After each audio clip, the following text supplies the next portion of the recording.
Coach Sako, I believe mathematically this thing is in the books. I haven't heard it officially yet. I know. You already know close. someone's going to recap it. You already know there's this I guy, know. a certain beach. We texted that certain guy about 30 minutes ago. It was before this round of consies. And he said it was not mathematically locked yet. But this round of consies, I think, was what pushed it over the edge. Well, yeah, I mean, he's going to tell me. I believe it is. But I think the guy I just interviewed believes it is. Everybody believes it is. It's a foregone conclusion. You don't even have to come back tomorrow, actually. But I know you will. But let's just talk about you didn't lose till Slaper in the semis. No, that's not true. Less than 120. Who lost? Oh, Butler. Okay. Butler And Slaper are the only two guys who lost. 6-2. That's pretty good. A heck of a round. And then we just went 3-0 in that round of consies there with them. So we got 3 guys the 2 that lost, so we got 5 in the consies semis, 6 in the finals. I said something that was kind of like you corrected me, and I like that. The way out. The way out's a big game changer in the state of Ohio because humans are massive tomorrow. Some guys are 30 pounds bigger tomorrow. I'm not making that up, and you know that. Oh, I was wondering. you get what I'm saying, though. Yeah. But why don't you guys? What's your philosophy on the way out? Why? I was like, hey, those guys way out yet? Yeah, you wrestle. We're here to wrestle. It's not a weight cutting sport. The sport's wrestling. So you have to be able to compete. You have to feel good. You got to warm up. You got to be able to wrestle. You can't do that not eating, drinking, feeling good. So I've seen it way too many times. Even on my own team, I've had kids don't listen to me. They think they're smarter. They try to hold it. They don't feel good, and then you're 0-2. So it kind of defeats the purpose of being on weight if you go 0-2, or you're losing in the semis because you held your weight. Where if you just would have ate that sandwich, drank a bottle of water, felt good, now we're looking at the finals or placement. Yeah, my nephew got off the mat. He won a match today, and he's like, "Oh, it said something about his weight." I go, "Who cares about your weight?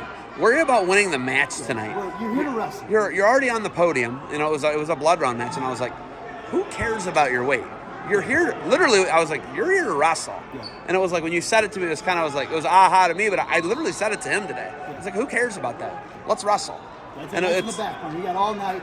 Worst case scenario, wait in the morning. And that's the greatest weigh-in of the season. It's the last one. It's the last one. Right? There's some kids like I remember last year, Miller. I think we were a good couple pounds over. I just got to remember. You're in the state finals. Smile. It's okay. Yeah. It's a good weight cut. It's a good weight cut. And it's like anybody who ever makes the third day of the NCAA tournament. You're making the weight. You're making the weight. They're going to make the weight. Yeah. Okay, so how do you feel about the all 14 performance? The guys who don't place. What guys did not place for you guys? So we lost Aiden Peterson, freshman at 157. He had a tough first match with Rizzo. Then he came back and he put on a show against the kid that beat him up earlier at Ironman. So that was good. And then we had a tough one in the blood round for Aiden. Nate Gregory, our heavyweight, running. Your backup heavyweight. Hey, he's here. You're wrestling. You're the guy.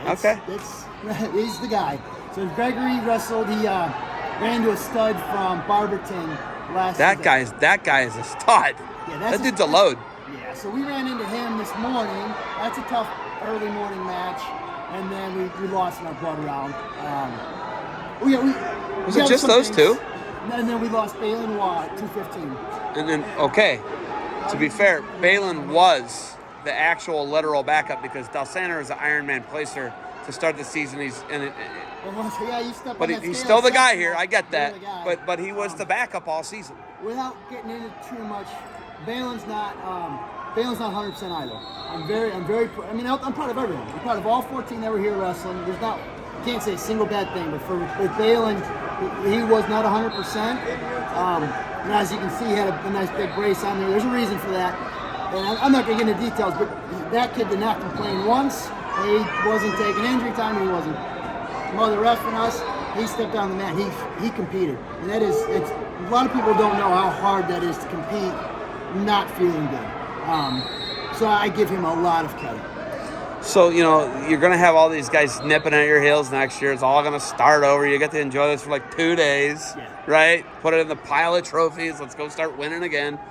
What do you do? How do you do it? I mean, you got like this class that's like, what could be an all-time. Yeah, it could be an all-time great class, your sophomore class. how do you jump to the next level and go after the national title next? I mean, there's definitely, like, we're not having a perfect tournament. If I had a perfect tournament, I'd have 14 charts. So there's stuff to work on. There's a lot to work on. That's the fun part. I mean, at this sport, even at my age, I'm still learning myself. I'm still getting better myself. So these kids have a lot to learn. There's a lot of little tweaks we're going to make, some big tweaks, but there's a lot of work. And we'll be focusing on this summer. We'll slow down and focusing on very minute details. Spend a lot of time on it and a lot of individual work this summer. It seemed like Brown and Brown were always pinning people when I was on their mats. They're on fire. I mean, They really are. what is going on? Those guys are mutants. They're turning it on. The coach has secret sauce. They're peaked at the right time. They're wrestling extremely well. They're believing in themselves. And they're talented. They've always been that talented, but they're finally putting it together. And it's really, really awesome to watch. Have you seen the side-by-side video I shot of